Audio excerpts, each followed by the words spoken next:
Thank you. Thank you for the opportunity to speak with you this evening. You know, the founders, or the framers, regarded private property as sacred as life and liberty.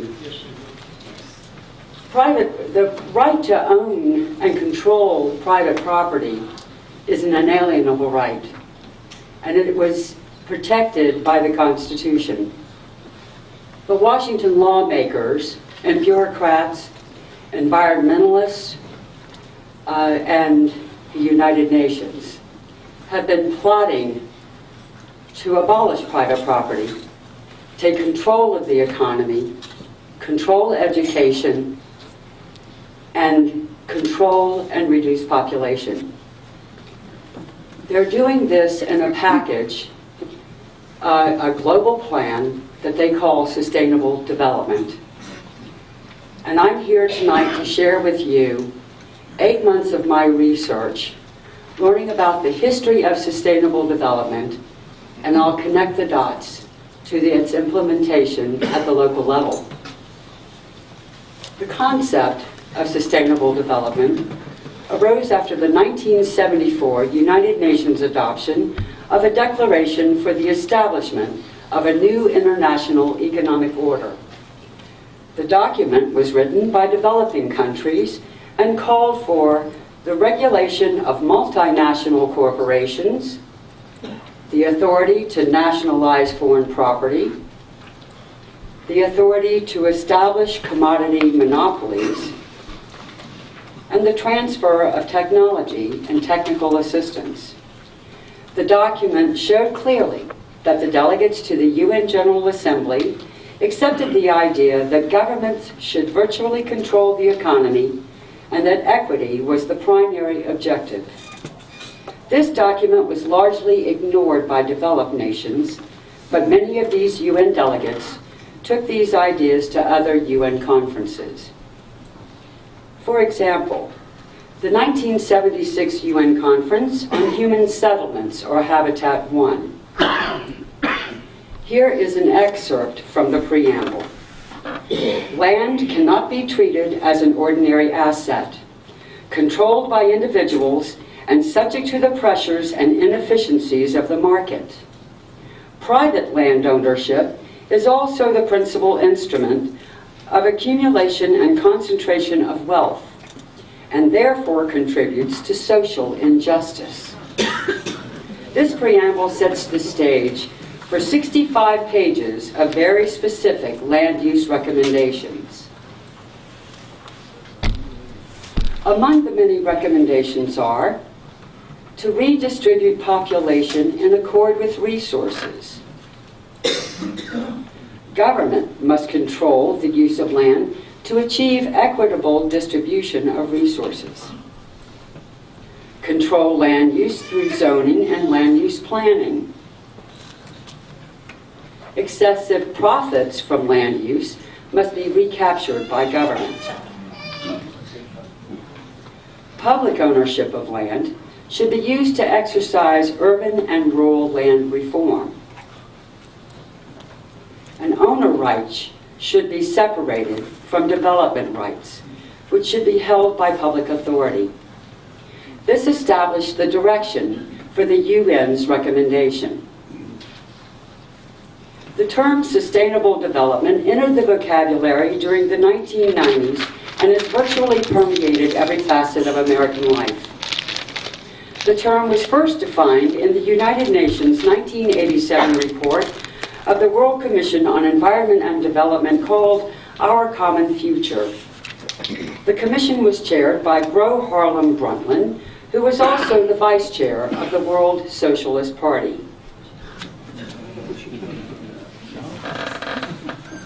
Our Common Future defines sustainable development to be development that meets the needs of the present without compromising the ability of future generations to meet their own needs. Sustainable development is illustrated to depict the proper balance between social equity, the environment, and economic development. What is called sustainable is the perfect balance between policies related to these three all-encompassing areas of life. Sustainable development policies dictate that environmental protection can only be achieved by making nature the central organizing principle for our economy and society. As such, every societal decision would first be questioned as to how it might affect the environment. To achieve this, policy focuses on three components: land use, education, and population control and reduction. Sustainable development policy dictates that in order for social equity to be achieved, individuals must give up their selfish wants for the needs of the common good or the community. How does this differ from communism? The authors of sustainable development policies believe that private property is an evil that creates wealth for a few at the expense of the poor. So too is business ownership. Instead, every worker or person will be a direct capital owner. Property and businesses are to be kept in the name of the owner, keeping them responsible for taxes and other expenses. However, control is to be in the hands of the community. This policy is right out of the Socialist Handbook. Sustainable development's economic policy is based on the overriding premise that the wealth of the world was made at the expense of the poor. It dictates that if the conditions of the poor are to be improved, wealth must first be taken from the rich. Consequently, sustainable development's economic policy is based not on private enterprise, but on public-private partnerships. When the private business enters into the partnership with government, it is government who will establish the policy for business. The United Nations General Assembly asked the 1992 World Commission on Environment and Development, also called the Brundtland Commission, to propose long-term strategies for achieving sustainable development by the year 2000 and beyond. 5 years later, the plan called Agenda 21 was unveiled at the 1992 Conference on Environment and Development. 178 nations signed on, and George H.W. Bush was the signatory for the United States. The conference was chaired by Maurice Strong, who was also a member of the Brundtland Commission. In its 40 chapters, Agenda 21 addresses virtually every aspect of life. Each chapter presents many policy recommendations that member nations are expected to adopt. Some of the more important chapters are demographics and sustainability, human settlements, which is the foundation for sustainable communities, planning and management of land, management of water, the role of business and industry, and international mechanisms and institutions. These are seen to be the coordinators of worldwide sustainable development. Agenda 21 is a soft law, not a treaty, so it required no action by Congress. But in 1993, President Bill Clinton signed the Biodiversity Treaty, which called for the implementation of Agenda 21. The plan calls for the creation of national strategies, plans, policies, and processes which are crucial in achieving a sustainable world. The ratification of the Biodiversity Treaty, calling for the implementation of Agenda 21, was never voted on by Senate after Dr. Michael Kaufman presented this map to the U.S. Senate of the proposed development of the wildlands under Agenda 21 in the United States. The areas you see in red represents wilderness reserves and corridors known as the wildlands. This would be off limits to human beings. Areas in yellow represents highly regulated buffer zones where human existence will be greatly restricted. The areas in green represent zones for normal use, where future growth would only be allowed within boundaries of high-density, mixed-use urban development areas.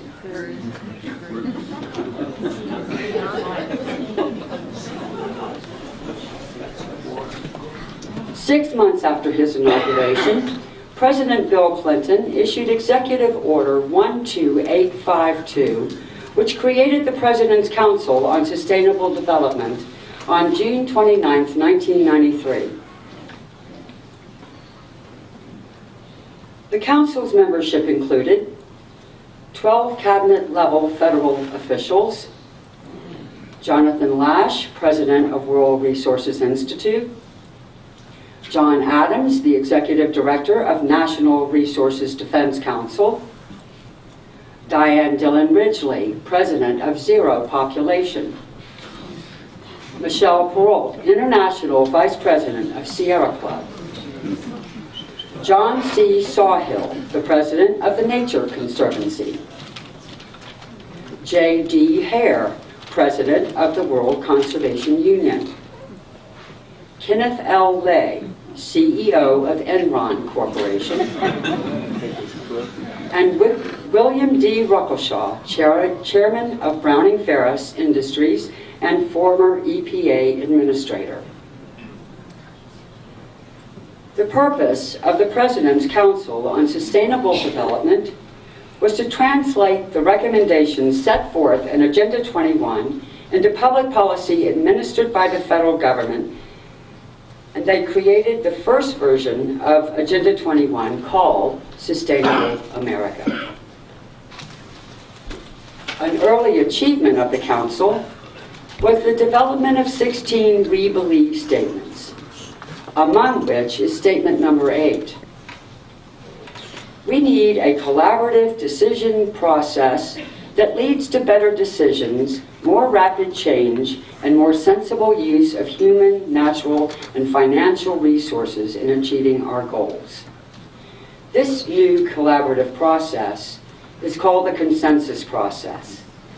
The consensus process is the most important dimension to the implementation of Agenda 21. Using the consensus process, stakeholders from the affected group selects an initiator who carefully selects members of the affected group to participate in a decision-making committee, often called a steering committee. The policy decisions are predetermined by the facilitator, not by the committee, who never votes. Consensus is the process by which objections to the proposal are extinguished. This is contrary to the democratic process in which the affected group elects representatives who debate and then vote. The affected group then abides by the decisions, but if the affected group is dissatisfied with the decision, they can elect new representatives to reflect their wishes. In this process, the affected group has no voice in choosing the decision makers and in the outcome. The PCSD's first major publication was Sustainable America, A New Consensus. It contained more than 150 policy recommendations taken directly from Agenda 21. After the recommendations had been developed, then Secretary of Department of Commerce, Ron Brown, said that his agency could implement 67% of the recommendations administratively using rulemaking authority. Other department secretaries reported similar numbers. The recommendations made by the PCSD covered a wide range of public policies. Among the most important are land use policies. Sustainable America says, private land use decisions are often driven by strong economic incentives that result in several ecological or aesthetic consequences. The key to overcoming it is through public policies.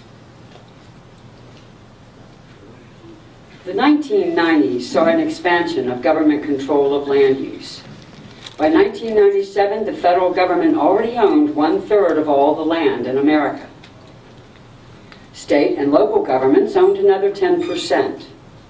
The federal government went on to expand 21 national monuments, designated 43 million acres of roadless areas, appropriated millions in grants to states and local governments, and set up land trusts for the purpose of acquiring more private property. These activities were promoted by the land management agencies, all members of the PCSD. To implement their plan, millions in grants were awarded to the American Planning Association, who would prepare recommended state legislation and local ordinances to carry out the plan. The EPA and other agencies issued millions more in challenge grants to local governments and organizations for visioning projects. During the 1990s, there emerged a rash of visioning projects in counties, cities, and towns across the nation. They were all the result of the PCSD, funded by grants by an agency of the government who was a member of the PCSD. The EPA, for example, would issue challenge grants for visioning projects to NGOs and to local governments. The grant recipient would designate an initiator who would select the Visioning Council, often called a steering committee.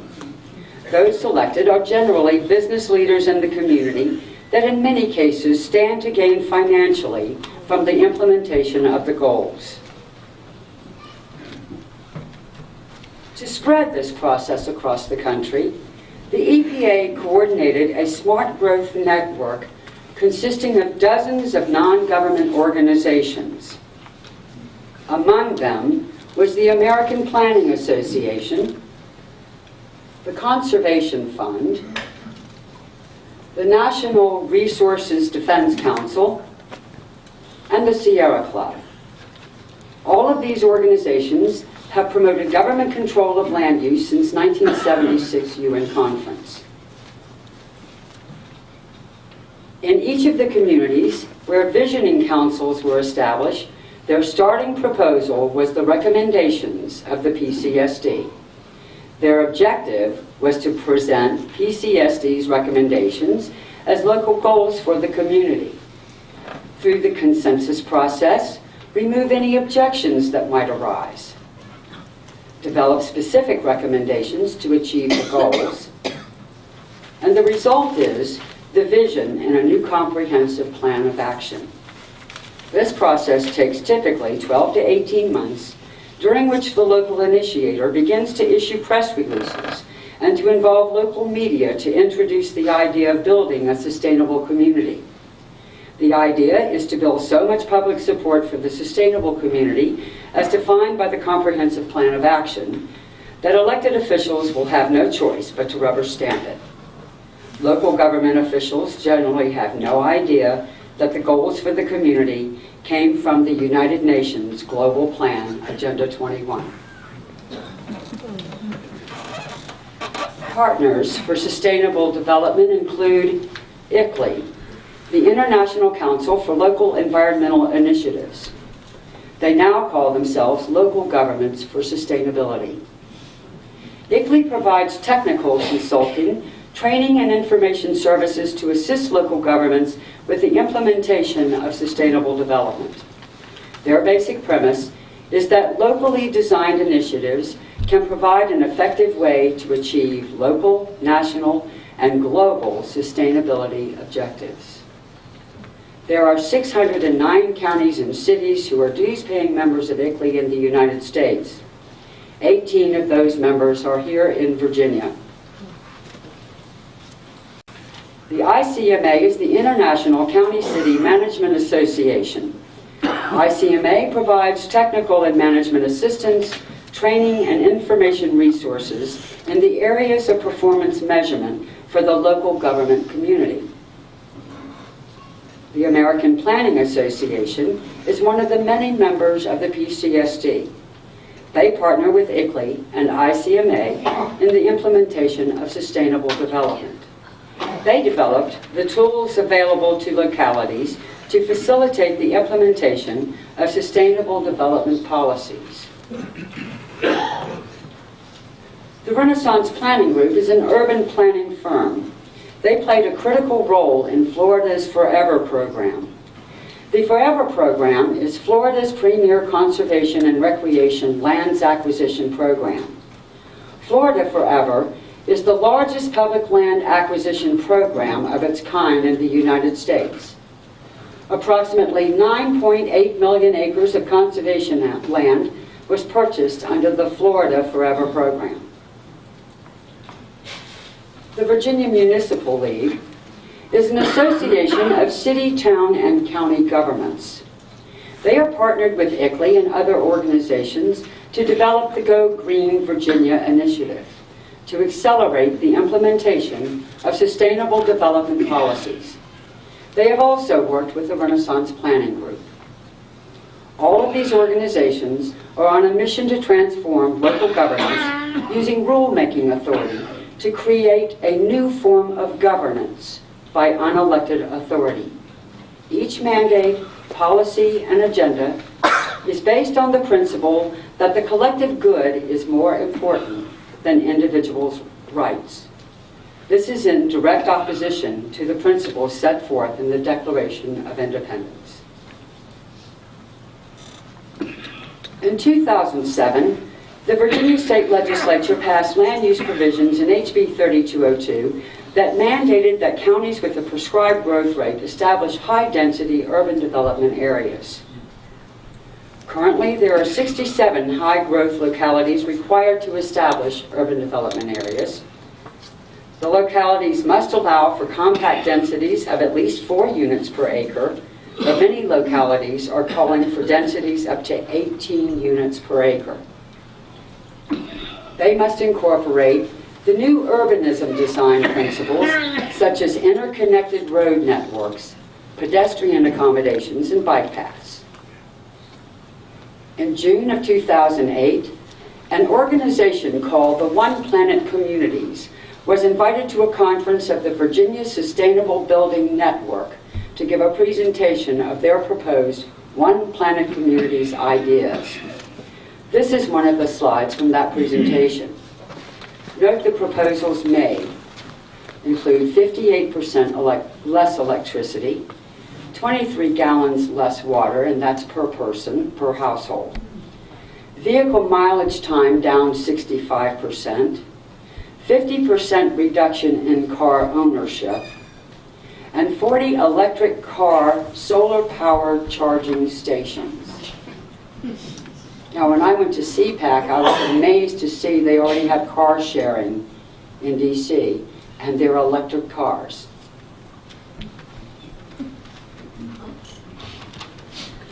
Here, One Planet Communities calls for a reduction in the footprint of 6 homes to less than 2 by the year 2020. In other words, they propose we be stacked on top of one another in high-rise housing to avoid further expansion of development. The 5-minute lifestyle proposes that you work, shop, go to school, enjoy forms of recreation and entertainment, all within your sustainable community, and all within a 5-minute walk or bike ride of your home. Here is One Planet Communities' proposal for sustainable transportation. They propose travel by bicycle or on foot within your community, electric car sharing to travel short distances from one community to another, and high-speed rail for longer distances. Car ownership would eventually be a thing of the past. Colleges and universities across the nation are teaching and promoting sustainable development principles.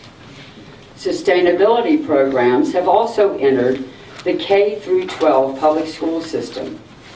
There was a recent survey of 12 of the 134 school districts in Virginia as part of a case study to assess the progress of the implementation of sustainability programs in Virginia's K-12 schools.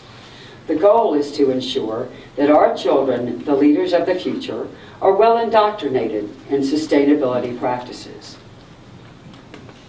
Here are some of the questions asked in the survey. Do you incorporate sustainability into academic programs and curricula? Do you have any gardens that are used for teaching purposes? Do your students participate in school energy audit programs? And has your school system received federal, state, or local recognition for energy efficiency or sustainability programs? The policies in Agenda 21 call for government control over water. In May of 2009, President Obama issued Executive Order 13508, giving full control of the Chesapeake Bay protection and restoration to the EPA. The Environmental Protection Agency was charged with the responsibility of establishing regulations, programs, and policies to restore water quality,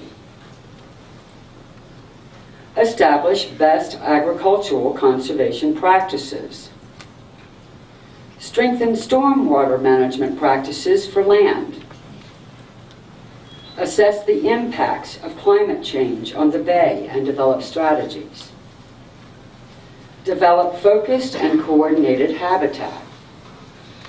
Let's take a look at what the EPA considers to be some of the best agricultural conservation practices. Thanks to all the pressure of the EPA, the pressure they put on Congress, one of America's premier agricultural regions suffered the worst man-made drought in the history of the United States. Since March of 2008, thousands of farms in the San Joaquin Valley have been without water to irrigate their crops to protect the 3-inch Delta smelt. The redirection of water away from the richest soil in the country turned San Joaquin Valley into a dust bowl and put more than 40,000 farmers out of work. Many thousands of farmers became dependent on public assistance, food pantries, and unemployment to survive. Many hundreds of farmers were forced to take conservation easement relief to save the land, transferring the tax burden to the remaining taxpayers in the community and the state. Conservation easement is one of many government schemes to ensure that government will have total control over the future use of rural land. The EPA clearly feels it was more important to protect this 3-inch fish, called the Delta smelt, than to keep the nation's richest farms from the business of providing much of our nation's food supply. The consequence of this action sharply weakened the supply of produce across the nation, resulting in higher prices at the market. In short, the global to local plan is to take the policies of the United Nations Agenda 21, brought to the United States and translated into policy for sustainable America, to establish the policy for your community's comprehensive plan of action. Rest assured that your community's comprehensive plan will have a negative impact on private property rights, economic prosperity, and will result in a regulatory taking of land. Sustainable development policies will result in a sharp increase in the cost of housing in urban areas. Revitalization plans and the establishment of high-density urban areas displaces many through gentrification and artificially creates a land shortage, which always results in sharp increases in the cost of housing. Regulations that will lead to the rationing of water, electricity, and fuel. Every comprehensive plan includes regulations to audit and restrict the consumption of individual use of resources. These new regulations are a requirement to receive federal funding made available for sustainable projects. Such restrictions will force the expensive retrofitting of a home in order to meet one's daily need for water, electricity, and fuel. Many who cannot afford the expensive upgrades will be forced to leave their home and the community. Higher property tax is another consequence of high-density urban areas. Rezoning for higher density development in urban areas artificially inflates property values, thus increases property taxes. A decrease or total loss in value of property in rural areas. Land in rural areas and outside the new growth boundaries will lose some, if not all, of its value. For example, if you purchased a 5-acre parcel of land that was not yet developed in an area that calls for 25 or more acres to build one home under the new zoning plan, you would be denied a building permit, thus your land would be deemed worthless. In short, sustainable development policies can and will ultimately lead to a regulatory taking of land that transfers private owner control to government owner control. Sustainable development policies are designed to abolish private property and control every aspect of our lives through the transformation of our system of equal justice to one of social justice under the guise of protecting the environment and preventing urban sprawl, rural sprawl. This kind of central planning is defined as socialism. If it hasn't come to your town, it will. Thank you.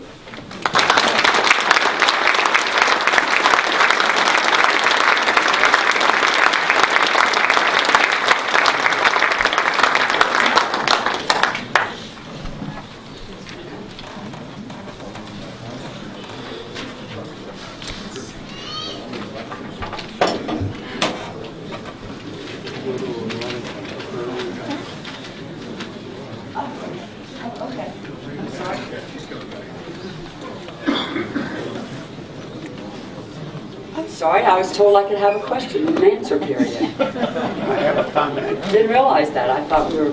I want to thank you for coming here tonight, this evening, and bringing all this information to our attention. Thank you for having me. I'm We have some little booklets that are being passed out. Let me tell you, first of all, one of the questions that is always asked of me is how do we combat this at the local level? Now, one of the things we have to do is work with our legislators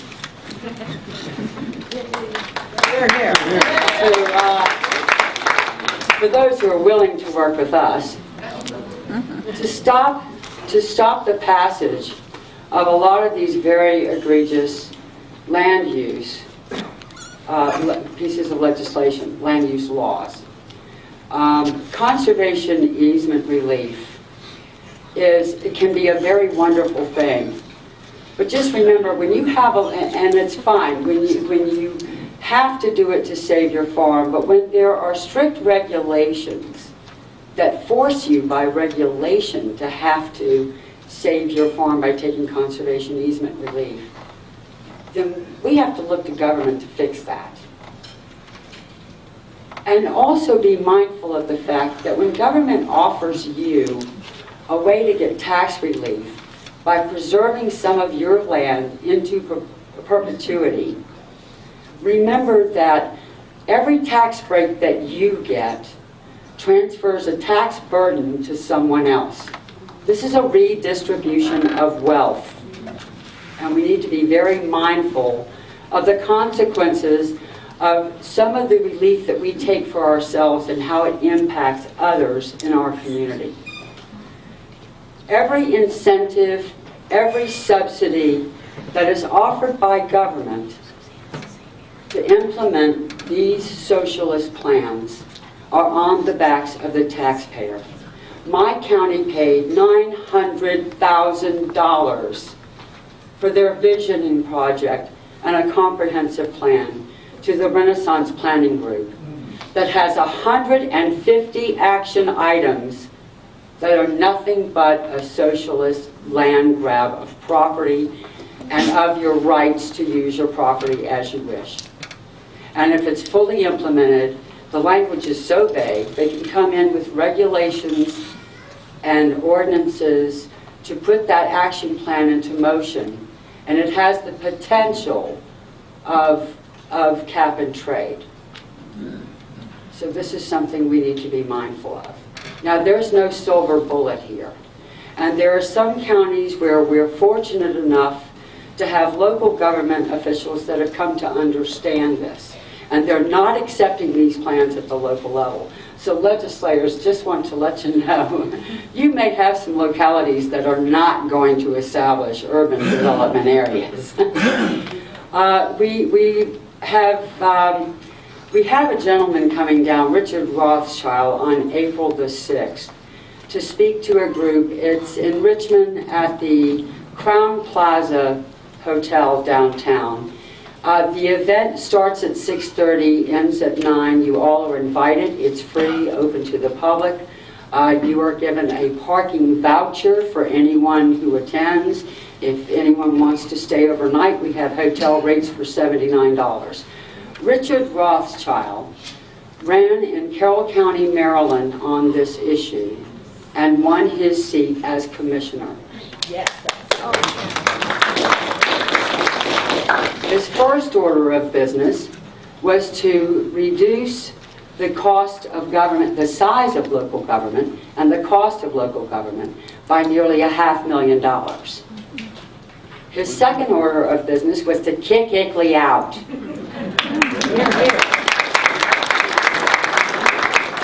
And his third order of business was to get rid of every sustainability plan in the county.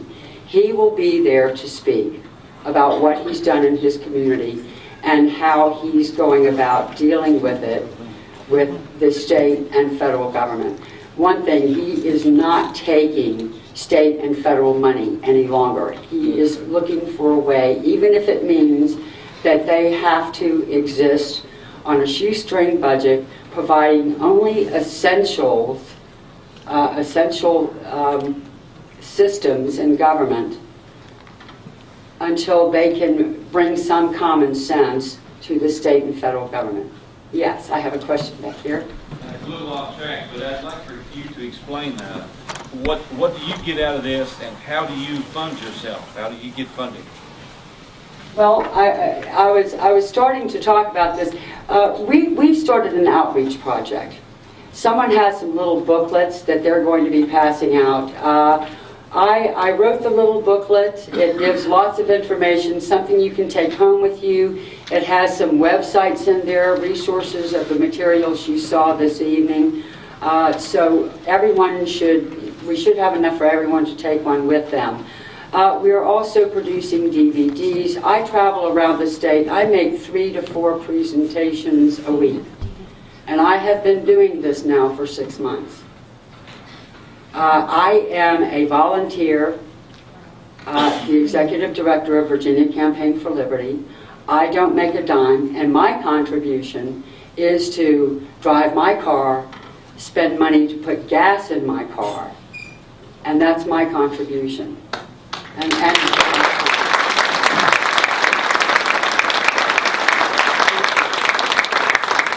I am working to set up workshops with local communities all over the state. I think we're pretty close. I think I have 12 more presentations to make, and I think we'll pretty well have saturated the state. And then I'll start again making rounds, and we'll be setting up workshops to help people learn how to fight this at the local level. It will cost us a great deal of money for these outreach programs.